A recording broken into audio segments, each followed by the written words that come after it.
आचरण।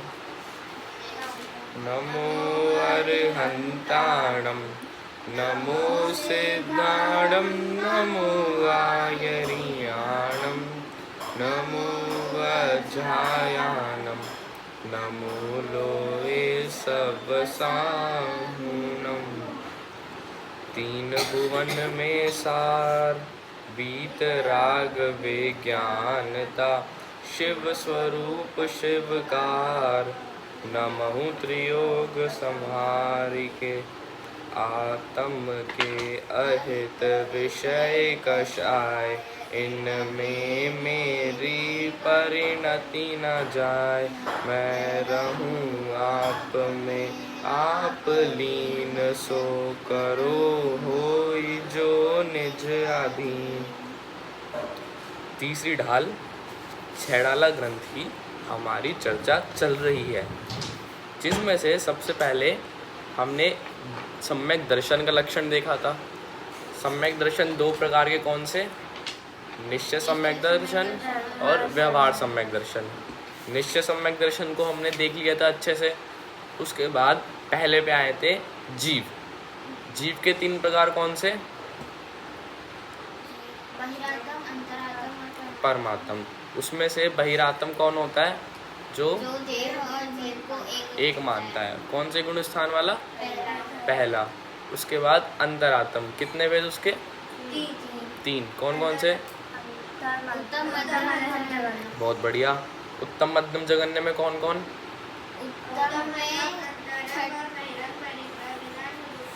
बहुत बढ़िया, ठीक है। फिर पांचवे में बोलो बोलो, शुद्धि बोलो। पांचवे में मध्य में देशव्रती। कौन? चौथे गुण स्थान वाला। ये कौन थे? अंतर आत्म। अब उसके बाद परमात्म। परमात्म बताओ स्वयंभू।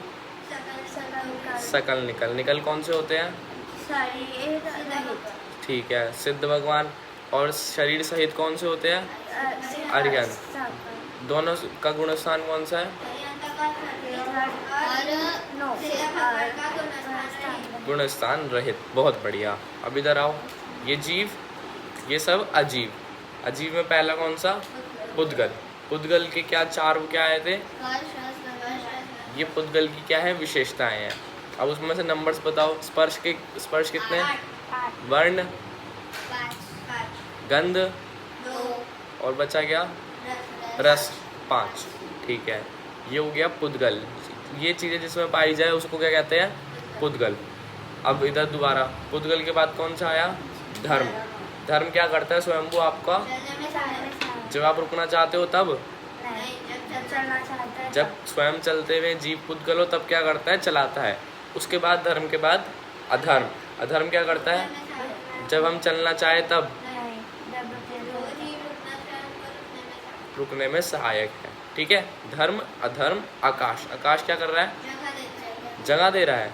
तो जो ब्लू ब्लू है बाहर जो दिख रहा है वही आकाश? कौन सा है आकाश? पूरे विश्व में फैला। इस कमरे में है आकाश? इसकी सब जगह है आकाश। उसके बाद काल। काल बताओ। निश्चय काल, व्यवहार काल। फिर निश्चय काल क्या होता है? व्यवहार काल कौन सा काल है ये? और व्यवहार काल? ये है व्यवहार काल। आ रहे हैं स्वयंभू? ध्यान आ गया सब कुछ एक साथ? अब इधर वापस जीव हो गए, सारे के सारे अजीव हो गए। उसके बाद कौन सा आया? नहीं, ये सब हो गए, पांचों हो गए। इसके बाद तत्व पे आ गए। पहला तत्व कौन सा बताया इन्होंने?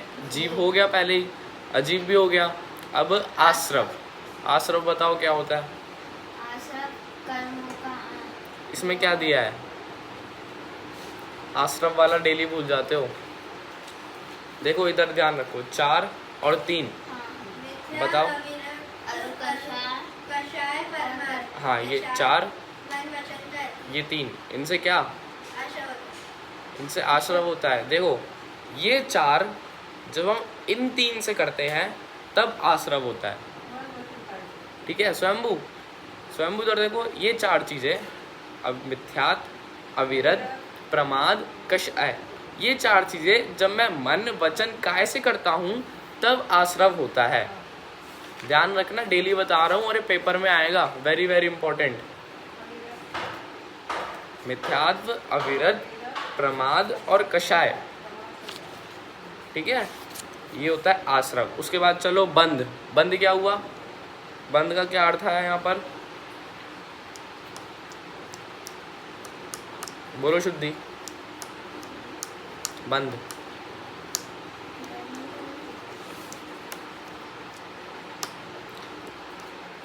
नौवे नंबर के छंद में है, बताओ। ये जीव प्रदेश मध्य में सौ बंधन कपो। जो जीव के प्रदेश से कर्म जो आ रहे थे ना आश्रव से, वो जो जीव के प्रदेश से बंध गए, वहीं जाकर चिपक गए, उसको क्या कहते हैं? बंध। और बंधन हमेशा करिए, ये लिखा है ना आगे, बंधन हमेशा करिए। बंधन कपो होगा शेष। यानी बंधन करना है कि बंधन नहीं करना? नहीं करना। उसके बाद आगे संवर क्या कह रहे हैं? शमदम तेजो कर्म ना आवे। शमदम क्या होता है? शम अर्थात जल्दी बताओ।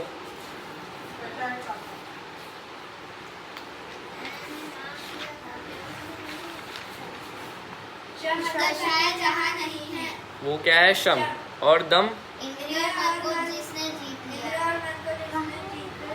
वो बहुत बढ़िया, वो हो गया दम। तो या तो कषाय को वश कर और इंद्रियों को जीतकर उन्होंने क्या कर दिया है? ये आश्रव का आना बंद हो गया है, जिससे कर्म नहीं आ रहे। उसके बाद क्या किया? निर्जरा। निर्जरा में क्या है? तप बलते विधि चरण निर्जरा ताहि सदा आचरण। यानी तप के बल से जो झर गए, जो हमारे कर्म निकल गए, वो क्या हो गई? निर्जरा। और ताही कबहू न सजिए, निर्जरा को कभी मत करो, यही लिखा है ना, देखो। सदा आचर्य का मतलब करे कि नहीं करे? करना है निर्जरा, ठीक है। उसके बाद मोक्ष। बताओ क्या है मोक्ष?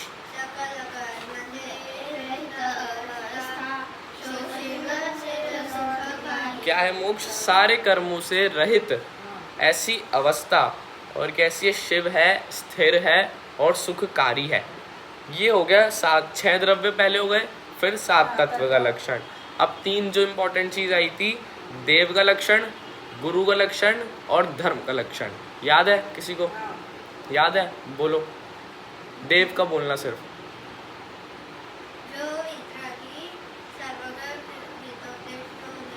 यहाँ पर क्या आया? एक शब्द बोलो।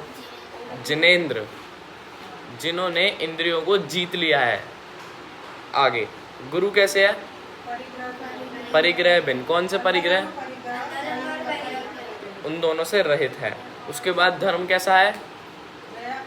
दयाजुत। दयाजुत का मतलब क्या लेना?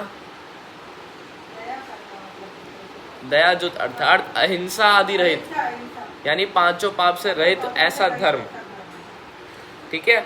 ये सब क्या है? ये जो 3 ऊपर गिनाए, ये संकित के कारण है। संकित अर्थात सम्यक दर्शन के कारण है, सम्यक दृष्टि के कारण है। अब इनके अष्टंग की हमारी बात चल रही थी। सबसे पहला अष्टंग क्या था? शुद्धि लिखे थे ना कल अष्टंग। सबसे पहला अष्टंग क्या था? निशंकित। निशंकित, उसमें क्या था? स्वयंभू, याद है? शंका नहीं करता है। किसके ऊपर शंका नहीं करता? 6 द्रव्य और 7 तत्व की। अगर किसको कोई प्रश्न हुआ तो कर सकता है वो 6 द्रव्यों में या 7 तत्व में कोई प्रश्न आया, डाउट हुआ, कर सकता है। हाँ, कर सकता है। देखो शुद्धि, आपका एग्जाम होगा, उसमें मैं 6 द्रव्यों के प्रश्न पूछूंगा, 7 तत्वों के भी प्रश्न पूछूंगा।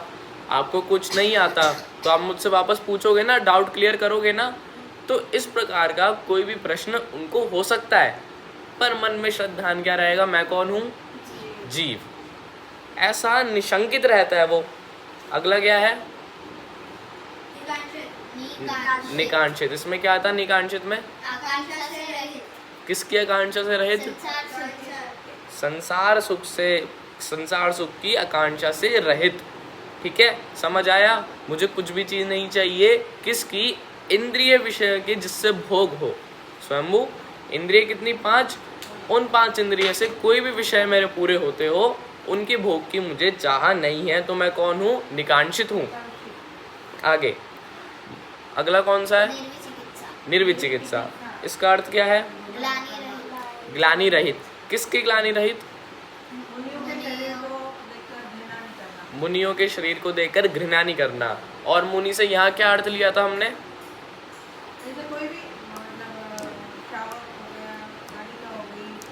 हाँ, बहुत बढ़िया। मुनियों से यहाँ लेना सभी प्रकार की अंतरात्मा। स्वयं अंतरात्मा यानी 4वें गुण स्थान, 5वां गुण स्थान, 6वां गुण स्थान। अविरति, देशव्रति और मुनि, इन तीनों के शरीर से घृणा न करना, और लोक में भी किसी अन्य जीव के शरीर से घृणा न करना, वो क्या हो गया? निर्विचिकित्सा गुण हो गया। अब आगे चलते हैं, आज का विषय प्रारंभ करते हैं। देखो आओ, 12वें नंबर का छंद, सेकंड लाइन यहाँ से। मुनितन मलिन देख घिनावे। आगे तत्व कुतत्व पिछाने। अब यहाँ देखो ध्यान से, तत्व कुतत्व पहचाने। तत्व कितने हैं? 8 तो नहीं है, 9 तो नहीं है, 10, 20 बोल सकते हैं, उनको बोल देते हैं, 30, 40। अब पता है, हम तो जैन हैं, जैन के अलावा एक धर्म है सांख्य धर्म, वो ना 21 तत्व मानते हैं। कितने मानते हैं? 21। तो हम तो 7 कह रहे हैं, वो कितने कह रहे हैं? 21। हमारे तो है तत्व, उनके हैं कुतत्व। जैसे देव शास्त्र गुरु थे, वैसे कुदेव कुशास्त्र कुगुरु हुए। कु शब्द लगाने से उल्टा हो जाता है, विपरीत हो जाता है, गलत हो जाता है। जो कुदेव कुशास्त्र कुगुरु थे वो गलत थे, इसलिए उनके सामने क्या लगा? कु। अब यहाँ पे तत्व के सामने भी क्या लगा है? कु। यानी जो तत्व गलत है, जो तत्व मेरे प्रयोजन के नहीं है, वे सब क्या हुए? कुतत्व। लिख लो, कुतत्व क्या है? जो तत्व मेरे प्रयोजनभूत नहीं है, वे सब कुतत्व है।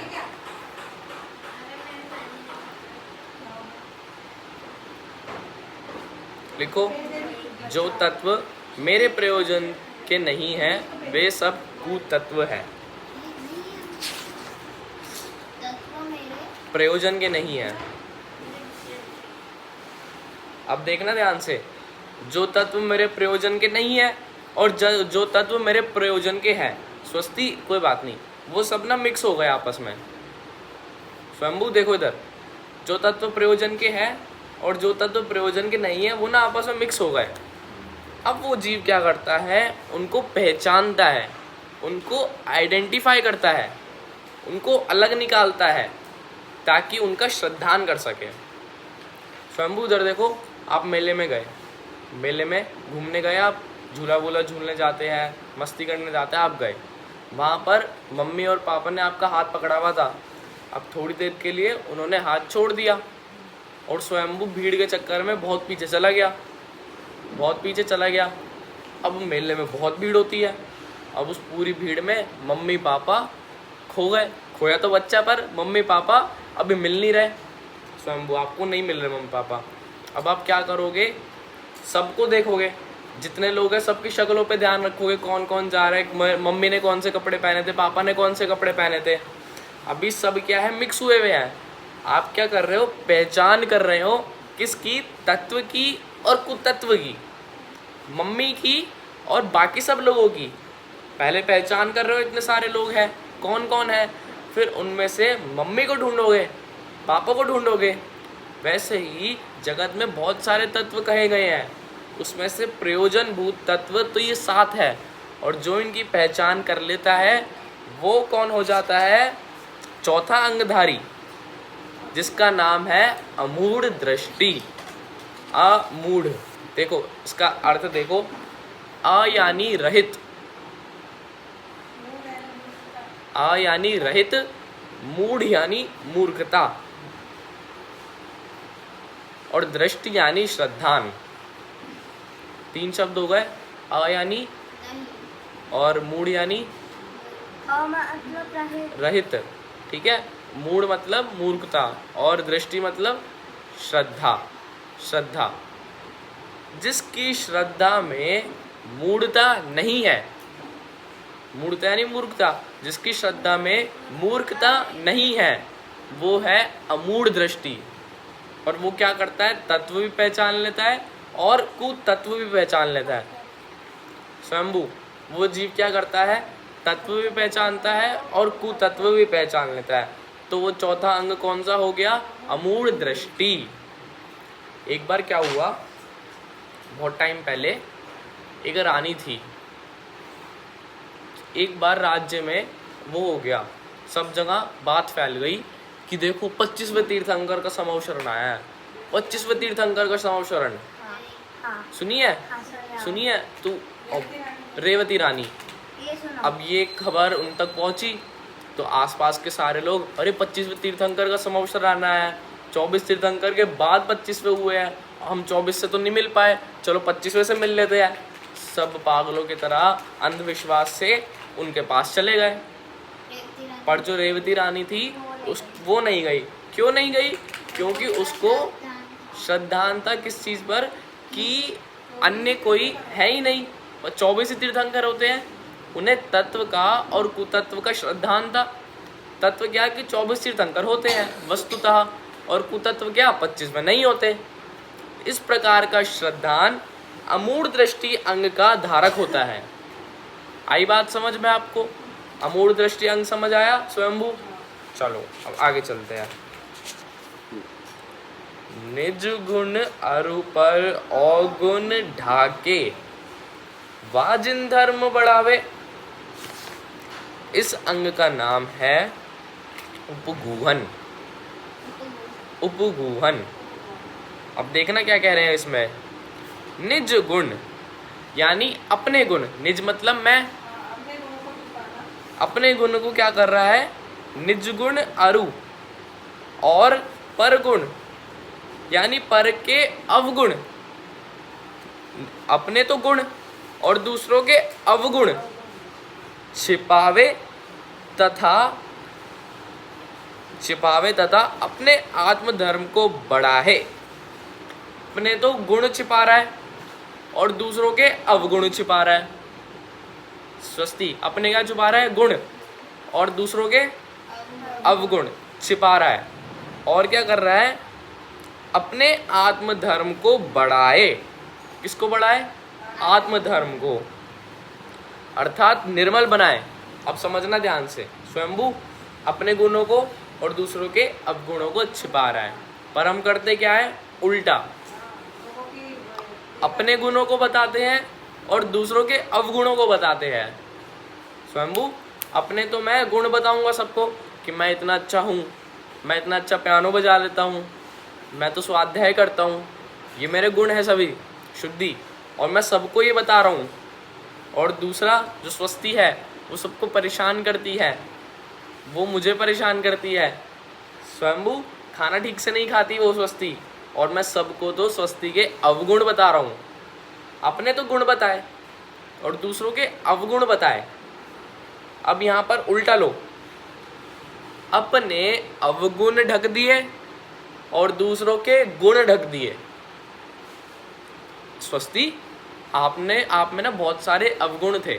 आप खाना टाइम पे नहीं खाते थे, आप पढ़ाई में वीक थे, आप मम्मी की बात नहीं मानते थे, ये आपके अवगुण हो गए। आपने उनको ढक दिया, उनको किसी को नहीं बताया, और दूसरे जो अच्छा काम करते थे, जो मम्मी की सारी बात मानते थे, उनको ढक दिया, वो भी किसी को नहीं बताया। यानी हम करते क्या है, अपनी तो बुराइयां ढकते हैं और दूसरों की अच्छाइयां ढकते हैं। आपको बात समझ आ रही है? और क्या करते हैं, अपनी बड़ाई करते हैं, दूसरों की बुराई करते हैं। पर यहाँ पे क्या कहा, जो अपनी अच्छाई ना करे और दूसरों की बुराई ना करे, वो कौन होता है, उपगूहन। उपगूहन अंग का धारी होता है। उपगूहन का शब्द अर्थ होता है ढकना। ढकना, किसको ढक रहा है, अपने गुणों को, अपने दूसरों के अवगुणों को। यानी अपने तो दोष बता रहा है और दूसरों के गुण बता रहा है। लिख लो। हाँ, और क्या कर रहा है, आत्मधर्म बढ़ाए। इस ये करने से ना, पता है स्वस्ति, जब हम अपने अवगुण सबको बताते हैं ना, शुद्धि, अपनी बुराइयां सबको बताते हैं ना, तब धीरे धीरे वो सारी बुराइयां खत्म होने लगती है। मैंने किसी को बताया, मम्मी को बताया कि मैं फ़ोन ज़्यादा चलाती हूँ। मम्मी को बताया कि मैं फ़ोन ज़्यादा चलाती हूँ, धीरे धीरे मेरा फ़ोन चलाना कम हो जाएगा। यानी जो बुराई, मम्मी डांटेगी, मम्मी बीच बीच में फ़ोन ले लेगी आपसे, है ना। तो ऐसे धीरे धीरे आपके अवगुण खत्म हो जाएंगे और आप में और गुण प्रकट हो जाएंगे। और जब और गुण प्रकट होंगे ना, तब पता क्या होगा, आत्मधर्म को बढ़ाएंगे। आत्मधर्म समझते हो आप क्या होता है? आत्मधर्म, जब मैं यह श्रद्धान करूं कि मैं आत्मा हूं, तब मुझे धर्म होता है। और यही आत्मधर्म वास्तविक धर्म है। सम्यक दर्शन की बात समझो। आत्मधर्म क्या? जब मैं ये श्रद्धान करूं कि मैं ही आत्मा हूं, मैं ही जीव हूं, उसको आत्मधर्म कहते हैं। और वह वृद्धि को प्राप्त होता है, अर्थात शुद्धि को प्राप्त होता है। शुद्धि बढ़ाए मतलब और शुद्ध होता है और पवित्र होता है, अर्थात निर्मल बनाए। शुद्धि को प्राप्त हो यानी निर्मल, शुद्धि मतलब साफ होता है, निर्मल होता है। ये जो मेरा आत्मधर्म है, यह बढ़ेगा और निर्मलता को प्राप्त होगा, जिससे क्या हो जाएगा, मैं अपने गुणों को ढकूंगा और दूसरों के अवगुणों को ढकूंगा। ये ना, ये वैसे तो सम्यक दर्शन के अंग बताए हैं, पर यदि हम मिथ्या दृष्टि है अभी, तो हमें भी इनको फॉलो करना चाहिए, ताकि हम भी सम्यक दर्शन की तरफ जाए। व्यवहार से इनको फॉलो करना चाहिए। किसी की बुराई करना ही नहीं, समझे? क्या होता है बुराई करने से? स्वस्ति, बुराई करने से दूसरों के साथ लड़ाई हो जाती है, फिर दूसरे हमसे बात नहीं करते, हम परेशान हो जाते हैं कि वो हमसे बात क्यों नहीं कर रहा। वो भी व्यक्ति गुस्सा हो जाता है, हम भी गुस्सा हो जाते हैं। बताओ, किसी की बुराई करने से कभी किसी का अच्छा हुआ है क्या? नहीं, अच्छा, अपनी अच्छाई करने से कभी कुछ अच्छा हुआ है क्या कभी? नहीं। ये भी नहीं हुआ। यानी हमें दोनों चीज़ें ध्यान से रखनी है। अपनी तो गुणों को ढकना है और दूसरों की बुराइयों को ढकना है। एक बार क्या हुआ था, एक मंदिर था जहाँ पर जो प्रतिमा थी ना, बहुत चमकती थी, बहुत प्रकाशित होती थी, मतलब रत्नों की बनी थी ना, तो उसमें से बहुत ज़्यादा लाइट निकलती थी, नेचुरल। अब एक बार एक चोर को तो चुरानी है। अब देखो, वो प्रतिमा कितनी चमत्कारी है, तो उसमें मंदिर में बहुत सिक्योरिटी भी थी, सब जगह द्वारपाल लगे हुए थे, सब जगह पहरा था। तो एक चोर को चोरी करनी है। अब वो चोरी कैसे करे स्वयंभू? तो उसने आइडिया लगाया, पहले मैं ना थोड़े दिनों तक एक्टिंग करता हूँ कि मैं साधु हूँ, मैं जैन साधु हूँ, मैं एक्टिंग करता हूँ बहुत ज़्यादा, ताकि सबको ना मुझ पर विश्वास हो जाए, सबको अंधविश्वास हो जाए। अब वो थोड़े दिनों तक उसने एक्टिंग रखी और एक दिन वो उस नगर में ही आ गया, उस मंदिर के पास आ गया।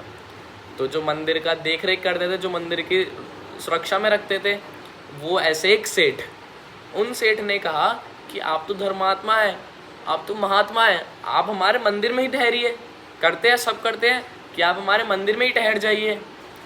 अब उनको मंदिर में ठहरा दिया। है कौन वो? चोर।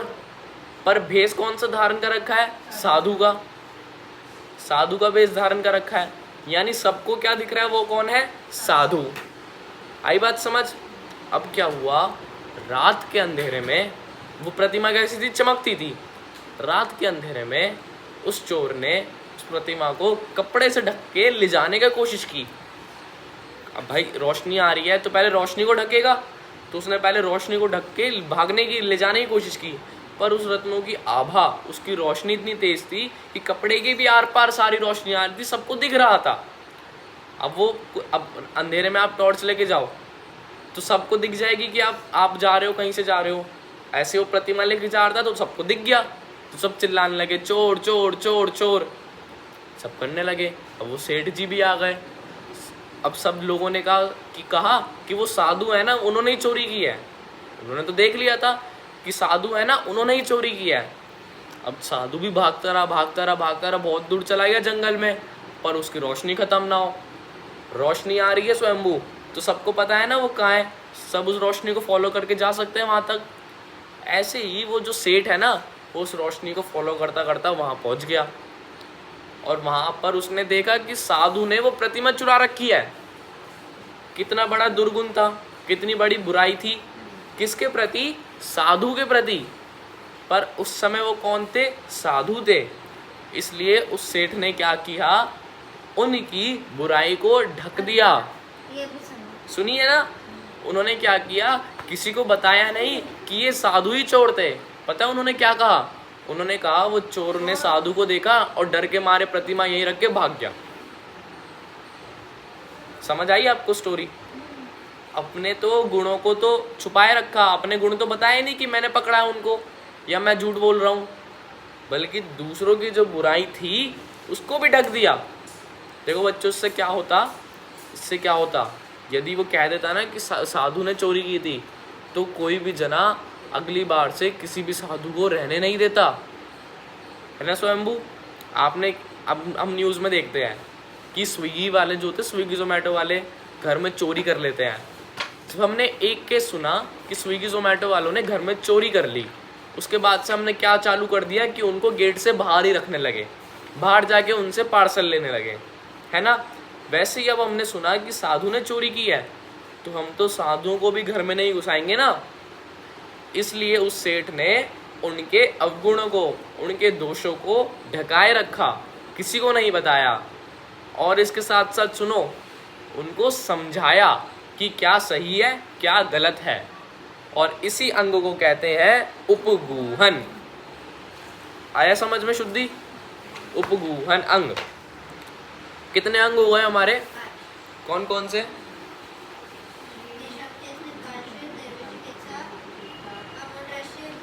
उपगूहन, बहुत बढ़िया, 5 ये अंग हो गए हैं। छठे, देखो सुनना ध्यान से। कामादिक कर वृषते चिगते। कामादिक यानी काम और विकार। क्या लेना है इससे? काम मतलब विषय चाह, काम अर्थात इच्छा। स्वस्ति, काम अर्थात इच्छा। और इच्छा कब हो जाती है? लोभ के वश। हमने देख लिया था 1-2 दिन पहले, जब उत्तम शौच का दिन था, कि इच्छा कितनी बुरी है। और इससे पहले भी आया था इच्छा, उसके लिए क्या शब्द था? वांछा। शुद्धि, देखो ध्यान से अब क्या कर रहे हैं। इच्छा के वश होकर या काम के वश होकर वृषते, वृषते अर्थात धर्म से, वृषते मतलब धर्म से, चिगते यानी उससे हटना, उससे च्युत हो जाना। उसको क्या कहते हैं? स्वस्ति, चिगते मतलब हट जाना। किससे हटने की बात हो रही है यहाँ पर? धर्म से हटने की बात हो रही है। और किसके कारण? इच्छा के कारण, काम के कारण। और क्या कर रहा है? निज पर को यानी अपने को और पर को सुदृढ़ावे यानी दृढ़ करता है। दृढ़ करना मतलब कठोर कर लेता है वापस से। अब देखना है इसका भावार्थ क्या हुआ। स्वयंभू 10 लक्षण चल रहे हैं ना। आपने नियम क्या लिया है कि मैं बाहर का कुछ नहीं खाऊंगा। आपने नियम लिया है ना कि मैं बाहर की कोई टॉफ़ी चॉकलेट कुछ नहीं खाऊंगा। चॉकलेट का नियम है ना आपका। अब आपको बहुत इच्छा हो रही है कि मेरा दोस्त चॉकलेट खा रहा है, मेरा दोस्त टॉफ़ी खा रहा है, मेरा दोस्त बाहर की खा रहा है। अरे पूरे साल भर में से एक टॉफ़ी खा लूँगा तो क्या चला जाएगा। इच्छा हो रही है स्वयंभू को बहुत तेज। यानी वो क्या हो रहा है? नहीं हो रही कि वो क्या हो रहा है? काम के वश वो धर्म से हट रहा है। काम यानी इच्छा, विषय। स्वस्ति, स्वयंभू को विषय हो रहा है, इच्छा हो रही है चॉकलेट की, तो वो धर्म से हटने की कोशिश कर रहा है। तब वो क्या करता है? अपने को और पर को वापस धर्म में लगाता है। कोई कोई हो जाते हैं ना ऐसे। स्वस्ति, शुद्धि, स्वयंभू छोटा है अभी, तो यदि कोई कुछ गलत काम करने लगे स्वयंभू, तो बताओ स्वयंभू का साथ देना उसमें या स्वयंभू को समझाना उसमें? समझाना। यही काम सम्यक दृष्टि जीव करता है, जिसका अंग का नाम हो जाता है स्थितीकरण। छठवां अंग स्थितीकरण।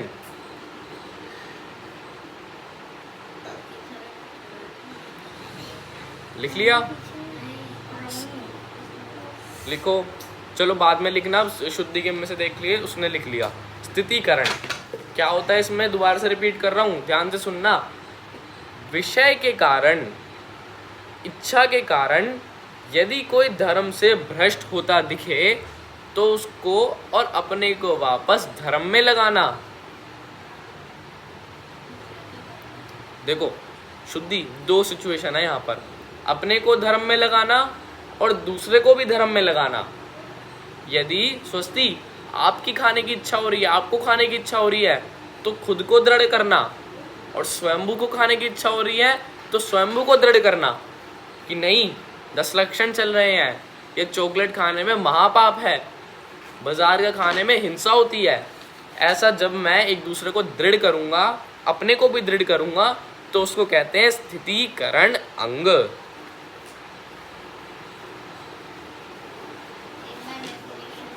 हाँ, काम या इच्छा के कारण धर्म से हटता हुआ जीव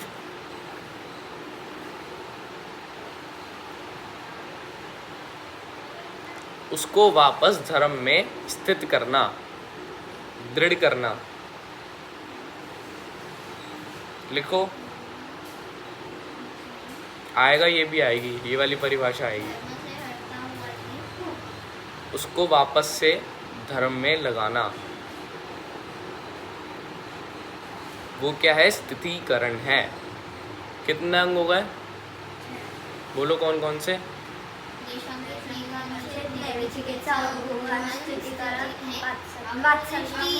मूड वात्सल्य थोड़ी हुआ है। बहुत बढ़िया। स्थितीकरण, स्थिति मतलब एक जगह पर, करण मतलब करे, उसको वापस से उसी जगह पर लगाए। ये है छठवां अंग, और ये भी किसको होता है, सम्यक दृष्टि जीव को होता है। स्वस्ति, आपको सम्यक दर्शन है क्या? अच्छा, आप बताओ शुद्धि, आपको है क्या? हाँ या ना? पता नहीं। स्वयंभू, आपको है क्या? नहीं पता आपको भी। स्वस्ति, आपको है क्या? नहीं है। स्वस्ति ने तो बोल दिया नहीं है। यानी स्वस्ति, अब आपको नहीं है तो ना तो आप दूसरों की हेल्प करोगी, ना आप खुद का स्थितीकरण करोगी, है ना? करोगे। क्यों? यद्यपि अगर मेरे अंदर सम्यक दर्शन भी ना हो, तथापि ये सारे अंग मुझे फॉलो करने हैं, तभी सम्यक की ओर जाऊंगा मैं। आ रही है ना बात समझ में? स्थितीकरण। चलो आगे चलते हैं। बस अब देखो क्या कह रहे हैं। 7वां, धर्मी सो गौ वच्छ प्रीति सम। देखो नीचे 2 लाइन लिखी है ना, ये फोटोज के ऊपर, यहाँ पे, धर्मी सो गौ वच्छ प्रीति सम कर। यानी धर्मी कौन हुए? साधर्मी। अभी नहीं, बाद में लिखना। धर्मी कौन हुए यहाँ पर? साधर्मी जन। उनसे क्या करना? गौ वच्छ यानी गाय और बछड़े के समान प्रीति करना, यानी प्रेम करना, उनका वात्सल्य करना। ये कौन सा अंग है? वात्सल्य अंग। देखो अभी क्या हो आप स्वयंभू?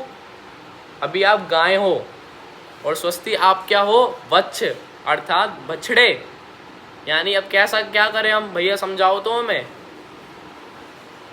जो गौ होती है ना, जब उसका एक बच्चा पैदा होता है पहली बार, तब वो बच्चा बहुत गंदा होता है, बहुत सड़ा हुआ होता है, क्योंकि पेट में से निकला है बाहर, तो उस पेट में बहुत सारा वो कीचड़ वीचड़ जो होता है वो सब उस गाय पे, बछड़े पर लगा होता है। तो वो गाय क्या करती है?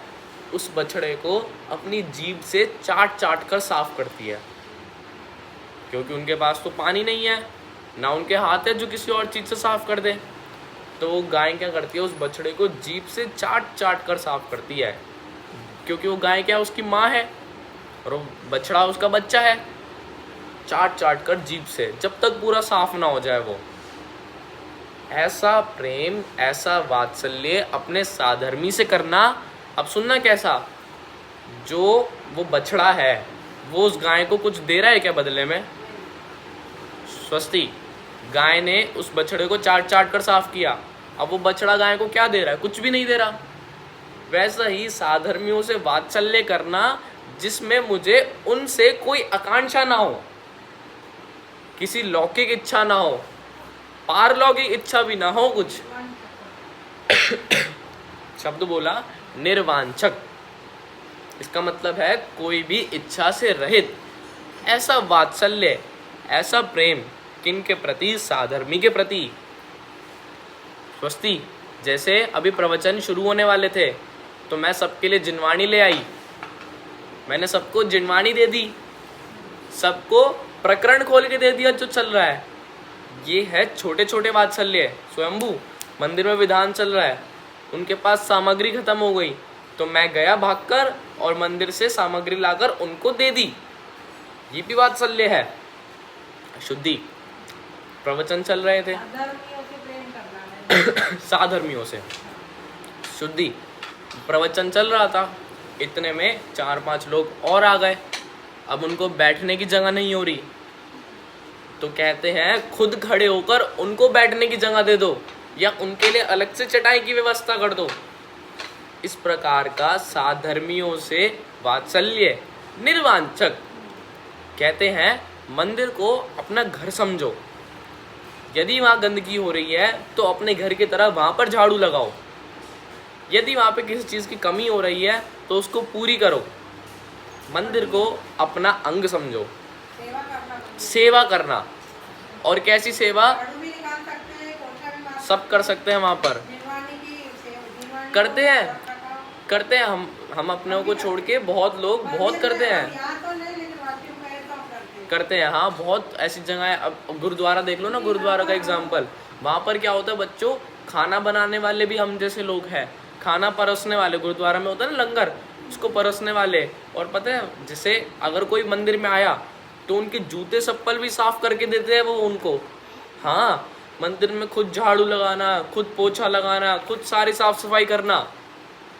ऐसा ही काम हम भी अपने मंदिर में सेवा भाव के लिए, जिससे किसी को तकलीफ ना हो और मुझे उसके बदले में कोई इच्छा भी ना हो, उसको क्या कहते हैं? वात्सल्य अंग कहते हैं। आया समझ शुद्धि? वात्सल्य। हमारे मम्मी पापा, कोई अपेक्षा नहीं रहती। हाँ, ये बड़ा हो गया, मेरे को पालेगा है कि बछड़ा, लेकिन वो उसके प्रति कितना हो रहा उसको। हमारे मम्मी पापा हमें पैदा करते हैं, फिर पालते हैं, प्यार करते हैं, तो उनके मन में भी हमारे लिए उनके मन में भी हमारे लिए कोई वांछा नहीं होती कि शुद्धि मेरे को बाद में कुछ करेगी। वे तो बिल्कुल प्रेम से, बिल्कुल वात्सल्य से हमें प्यार करते हैं। है स्वयंभू? आप बताओ मम्मी कितनी मदद करते हो और मम्मी आपके कितने सारे काम करती हैं। ऐसा ही प्रेम, ऐसा ही वात्सल्य किनके साथ? साधर्मी जनों के साथ। साधर्मी मतलब जो हमारे धर्म के अनुयायी है। और हमारा धर्म कौन सा है? जैन धर्म में भी कौन सा है?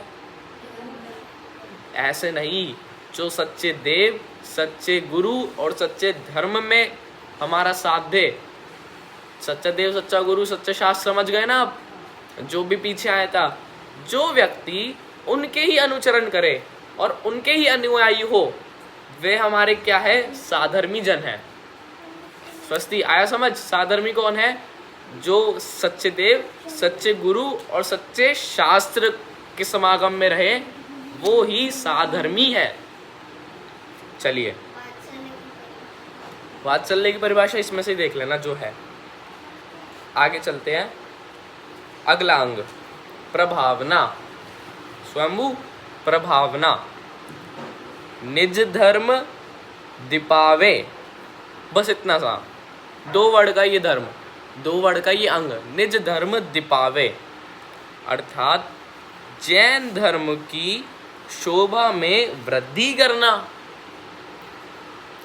सुनो, क्या है प्रभावना? प्रभावना मतलब सबको इकट्ठा करना, सबको जानकारी देना। किसकी? जैन धर्म की। स्वयंभू, स्वयंभू 10 लक्षण चल रहे हैं ना, तो आपने अपने जो जैन फ्रेंड्स है उनको क्या बोला कि नियम लेते हैं, चलो चलो कल से मंदिर जाएंगे, कोई है नहीं, चलो बात एग्जाम्पल है, तो आपने उसको बोला नहीं बोला। यदि आप उनको ऐसा बोलते तो क्या हो जाती, जैन धर्म की प्रभावना हो जाती, और हो सकता था वो व्यक्ति ना डेली मंदिर जाता, फिर क्या होता, जाती कभी कभार, फिर वो क्या करती, वो डेली मंदिर जाने लगती, हो सकता है प्रवचन सुन के वो डेली प्रवचन सुनने आने लगती, हो सकता है वहाँ के मंदिर में। चलो कोई बात नहीं, ये सब बाद में। स्वस्ति बैठ जाओ। ये प्रभावना कैसी, प्रभावना देखो दो टाइप की होती है। पहली तो जो हम दूसरों को कर रहे हैं, स्वस्ति, पहली कौन सी प्रभावना, जो हम दूसरों को कर रहे हैं, और दूसरी प्रभावना क्या, जो हम खुद कर रहे हैं। स्वयंभू, पहली प्रभावना कौन सी, जो हम दूसरों को कर रहे हैं, और दूसरी प्रभावना जो हम खुद कर रहे हैं। अब देखना, ध्यान से समझना। जैन धर्म में मैं किसी को लगा रहा हूँ, उसके बारे में मैं किसी और को बता रहा हूँ, ये हो गई दूसरों को करने वाली। और मैं खुद जैन धर्म फॉलो कर रहा हूँ, ये हो गई स्वयं की प्रभावना, खुद की प्रभावना। शुद्धि समझ आई? खुद की प्रभावना क्या, मैं खुद इसके रूल्स फॉलो कर रहा हूँ, मैं खुद 10 लक्षण में मंदिर जा रहा हूँ, मैं खुद 10 लक्षण में पूजा विधान कर रहा हूँ या प्रवचन सुन रहा हूँ। ये कौन सी प्रभावना है, स्वयं की प्रभावना, खुद की प्रभावना। स्वस्ति बैठ जाओ अभी। प्रभावना दो तरह की, कौन सी, एक तो दूसरों के लिए और एक खुद के लिए। दूसरों की प्रभावना जब मैं करता हूँ तब बहुत मेहनत लगती है। स्वयंभू, मैं दूसरों को मंदिर के लिए मैं बार बार समझा रहा हूँ, जाओ जाओ जाओ जाओ, दूसरों को बार बार समझा रहा हूँ, ये करो वो करो, ये मत करो वो मत करो, समझा रहा हूँ, क्रिया भी कर रहा हूँ, बहुत मेहनत है, ना जाने वो व्यक्ति समझे या ना समझे। पर जब मैं खुद की प्रभावना करता हूँ तब दूसरों की प्रभावना खुद हो जाती है। एक मम्मी डेली मंदिर जाती है ना, तो उनके बच्चे भी अपने आप जाने लगते हैं। स्कूल है, उधार संडे संडे को जाते हैं, जब छुट्टी होती है तब चले जाते हैं। देखना, एक मम्मी यदि शास्त्राभ्यास करती है, दिन में बैठकर जिनवाणी सुनती है, पढ़ती है, तो उनके बच्चे भी अपने आप सुनने लगते हैं, उनके बच्चे भी अपने आप पढ़ने लगते हैं। इसे कहते हैं स्वयं की प्रभावना करके दूसरों की प्रभावना करना। स्वयंभू, आप कहीं घूमने गए, घूम कर आया, बहुत बढ़िया, ठीक है, कहाँ, शिमला ही होकर आया स्वयंभू, और स्कूल में आया, सबने पूछा कहाँ गए थे, कैसा था, बताओ तो हमें भी बताओ। तब स्वयंभू ने अपना पूरा एक्सपीरियंस बताया।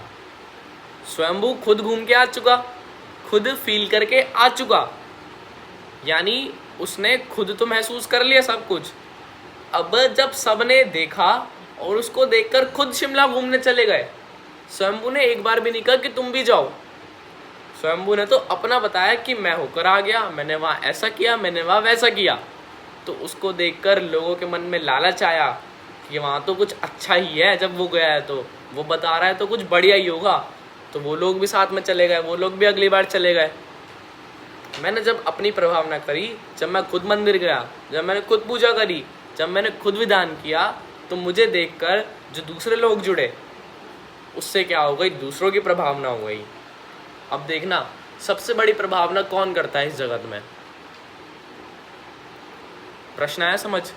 सबसे ज्यादा प्रभावना, सबसे बड़ी प्रभावना कौन करता है इस जगत में? तीर्थंकर, अरिहंत।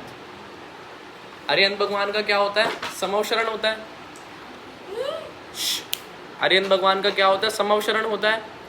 उसमें वो जीवों को उपदेश देते हैं, उपदेश देते हैं, पर उससे पहले वह खुद उसको फॉलो करते हैं। अरिहंत भगवान अरिहंत कैसे बने? खुद जैन धर्म को फॉलो करके, और उसके बाद उन्होंने सबको बताया। यानी पहले उन्होंने खुद की प्रभावना करी, उसके बाद ऑटोमेटिकली समवशरण उन्हें करना नहीं पड़ा। समवशरण में वो कुछ बोल नहीं रहे हैं, उन्होंने बस खुद की प्रभावना करी, उसके बाद देखो सारे जगत की प्रभावना हो गई। यदि बताओ शुद्धि अरिहंत ना होते तो हमें कुछ पता चलता? आज गुरुओं को कुछ पता नहीं चलता, गुरु के द्वारा जिनवाणी नहीं लिखी जाती, जिनवाणी हमारे सामने नहीं होती, छेड़ाला सामने नहीं होती स्वयंभू। यदि कोई जीव अपनी प्रभावना कर लेता है तो साथ साथ वह अनंत जीवों की प्रभावना कर लेता है, और यदि कोई जीव अपनी प्रभावना नहीं कर पाता तो वह किसी की प्रभावना नहीं कर पाता। समूह में तो कितने मतलब सुनकर वाणी हमारी को टूट जाते हैं। क्या होता है, समाव शरण में कोई जीव आया, मिथ्यादर्शी जीव आया जिसको कुछ नहीं पता, वो पहुंच गया, पता चला, वो पहुंचा, तभी उसने दीक्षा ले ली और थोड़ी देर बाद मोक्ष चला गया। गौतम गणधर की कहानी पता है आपको? गौतम गणधर पहले दूसरे मत में थे। गौतम गणधर पता है ना, जो महावीर भगवान के गणधर है। महावीर भगवान की वाणी खिली ही नहीं, स्वस्ति स्वस्ति, महावीर भगवान की वाणी खिरी नहीं, क्योंकि उनके पास गणधर नहीं थे। अब गौतम जो है वो दूसरे उसमें मत में थे, तो लोगों ने, वो जो देव है, एक देव ने उनके पास भेष बनाकर गया और उनसे एक प्रश्न पूछा कि ऐसा ऐसा प्रश्न है, इसका उत्तर दो। अब गौतम को भी उसका उत्तर ना आए, तो उन्होंने क्या किया, गौतम ने कि महावीर भगवान के पास चलकर पूछ लेता हूँ जिनका ये प्रश्न है। अब जैसे जैसे महावीर भगवान के निकट पहुंचा, उसने समव शरण में क्या देखा, मानस्तंभ देख लिया। मानस्तंभ तो बहुत बड़े बड़े होते हैं, ऊंचे ऊंचे होते हैं। आपके वहाँ जो दूसरे वाला मंदिर है, दूर है जो, वहाँ पर भी मानस्तंभ बना हुआ है, तो वो दूर से दिख जाता है। जैसे ही वो गौतम ने दूर से मानस्तंभ देखा, उसका सारा मान गलित हो गया, सारा मान खत्म हो गया। कैसे? जिसने पहले अपनी प्रभावना करी, ऐसे तीर्थंकर, ऐसे अरियंत के पास आते ही दूसरे की प्रभावना हो गई। सुनो, महावीर भगवान ने क्या गौतम को कुछ सिखाया बैठकर? क्या उसको कुछ कहा कि तू दीक्षा ले ले? क्या उसको कुछ कहा कि तू नियम ले ले? उन्होंने बस अपनी प्रभावना करी और उससे क्या हो गया, सबकी प्रभावना हो गई, सारे जगत की प्रभावना हो गई। ये है वास्तविक प्रभावना अंग। पहले खुद की प्रभावना, फिर दूसरों की। देखिए, सारे ही अंग ना पहले खुद पर लागू होते हैं, उसके बाद क्रिया रूप होंगे, तब जाके हम दूसरों की मदद कर पाएंगे। निर्वित चिकित्सा यानी घृणा नहीं करना। हम दूसरों पर तो ले आए, पहले खुद पर, अपने शरीर से भी घृणा नहीं करना। मेरी हाइट छोटी है, मेरा थोड़ा डार्क कलर है, मैं मोटा हूँ, मैं पतला हूँ, इस प्रकार का भी शरीर से अपने आप को कुछ नहीं समझना। ये सबसे पहले निर्वित चिकित्सा है, उसके बाद दूसरों पर आएगा ये धर्म। स्वस्ति, ध्यान कहाँ है आपका? क्या बोला अभी?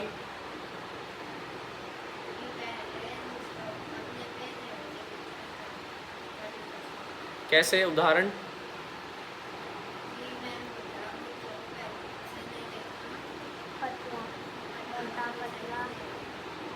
और हाँ, छोटा बड़ा, ये सब पहले अपने से घृणा ना करके, ये निर्विक चिकित्सा अंग है, उसके बाद दूसरों पर फॉलो करना।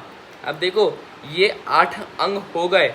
अब इसके बाद क्या लिखा, इन गुणते विपरीत। इन गुणों से विपरीत यानी उल्टा। वो क्या है? वसु मतलब 8 दोष हैं। इन गुणों से उल्टे क्या है? दोष। जैसे पहले क्या था? निशंकित, इसका उल्टा क्या हो गया? शंकित। उसके बाद निकांक्षा, इसका उल्टा क्या हो गया? आकांक्षा करना। निर्वित चिकित्सा का उल्टा वीत चिकित्सा।